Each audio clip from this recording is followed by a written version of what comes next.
how do you overcome then those very critical obstacles that have to do also with culture all times? Is there a place for cooperation with, for example, civil society in education? So first of all, I think it's now the first time we have, let's say, the full analysis of the potential of all the technologies on the table.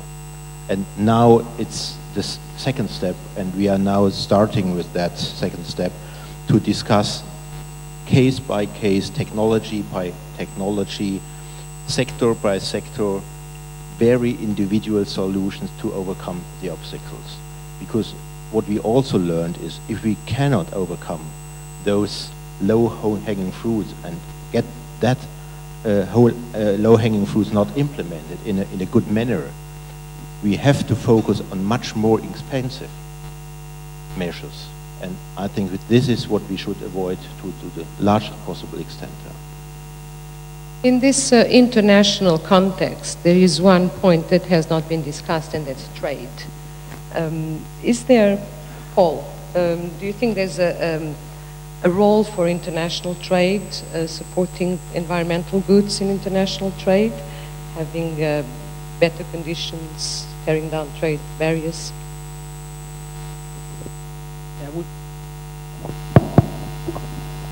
I would in general make a call for making the world as competitive as possible, reducing any trade barriers that there are.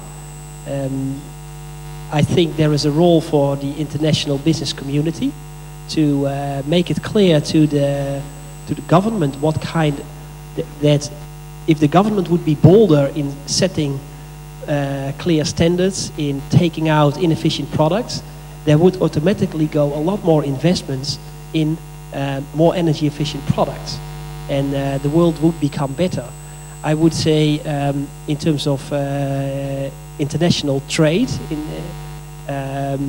in general, the more competitive that we can be at a global scale, the more, again, business will invest in products which are needed across the globe. Okay, well, at this point, I would like to ask Claude, yes, to take up some questions from the floor. They have been written. I got plenty. I'll give you a few to start. One is a sort of yes or no. We heard from Klaus Mittelbach that Germany looks at a potential of 30% energy efficiency. Is it sort of happy to go towards that commitment? That's one question. We talked about, let me give you a few so you can think. Avec a few for Gert-Jan. Buildings have a lot of potential for energy efficiency. If you could certify the design of energy efficient building and sort of against the benchmark, could you figure out ways to trade the carbon savings as an incentive? You talked about removing inefficient products from the market. Where will they go? Will they have a second life in developing countries or other markets? You talked about, all of you, about efficiency. How do you incentivize public purchases? Because you talk a lot about households. Can you leave a burden only to households, and how can you get public procurement more on the initiative? So let's take those as starters. Question of the minus 30%. So I have to come back to the methodology of the study. It's a bottom-up approach, and in many cases, a single technology, single lever, has a direct relation to a single company. But the abatement cost and the CO2 potential of a single technology, you cannot, let's say, in a macroeconomic way, foresee what is the outcome at the end. So it was a big surprise for us at the end to get the message that 30% reduction is possible for Germany. And if you read carefully the study and the figures in it, you can see that it still costs money, and in some cases it costs a lot of money.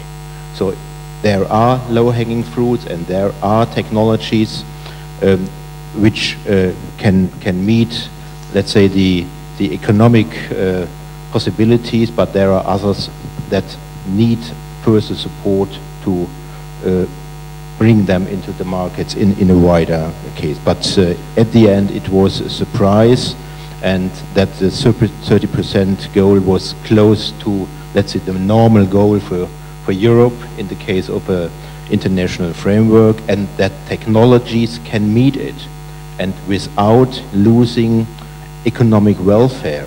So we do not need to lose, let's say, SUVs or big automotives like the S-class Mercedes or anything like that. So we can solve the problem by efficiencies. And I think this is what is important, to bring forward new technologies, not only inside Germany and inside Europe, but also to areas outside Europe. I personally think that one of the most interesting conclusions in the study that you mentioned is the fact that to achieve 20% of the energy demand compared with business as usual scenarios, the technology is there, is available. So really some barriers to tear down. The other question from the floor, Herr Tian, I think. Thank you, Teresa. Yeah, let me pick up on some of these points. I think the point about buildings is well taken. There's an enormous potential in buildings. I think the question was, can we certify this, and can you then trade that? Of course, there is this concept of so-called domestic offsets, which you could link to trading systems. I mean, getting the governance right around that and making sure that such a system would not generate enormous bureaucracy is a challenge, but in principle, you could try to create incentives around that. But there's also an enormous role, I think, for energy companies here, who very often have an interest in developing energy efficiency programs and ensuring that some of the capital investment is paid up front so that the energy savings can be recuperated through the energy bill. This is something we see more and more, and some of the biggest energy companies in Europe are considering this very actively. The final point I would make is about public procurement in relation to some of the products that have been mentioned. Not all of the burden should be on households. Let me just mention one concrete example of a decision that was taken by the European Parliament and the European and the Council of Ministers in Europe, which has just decided that for a number of products that are certified by the so-called Energy Star system, public procurement would be limited by law to only the most efficient products. Now that goes very far, of course, and I'm not saying you could generalize this across all product categories, but I think one thing is clear, that if authorities, public authorities, are serious about some of these objectives, then they can and should, in a much more offensive manner than is presently the case, use their own purchasing power, which, as I said, is 16% of GDP in Europe, to promote the uptake of some of these products. So there are possibilities there. Thank you. The other question, there was a question about, which Klaus addressed briefly, about where will old technology go? Doug, would you like to answer that one?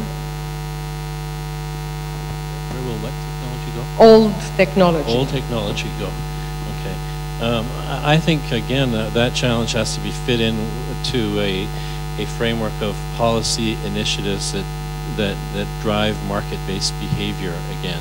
And so I don't know that I have a silver bullet around that one per se, but the kinds of incentives that are put in place to be able to foster the commercialization of existing technologies inside the building framework, for example, or inside product frameworks in general, I think needs to be able to deal with the disposition and redundancy of existing technologies at the same time. That's the only way I can see to address them.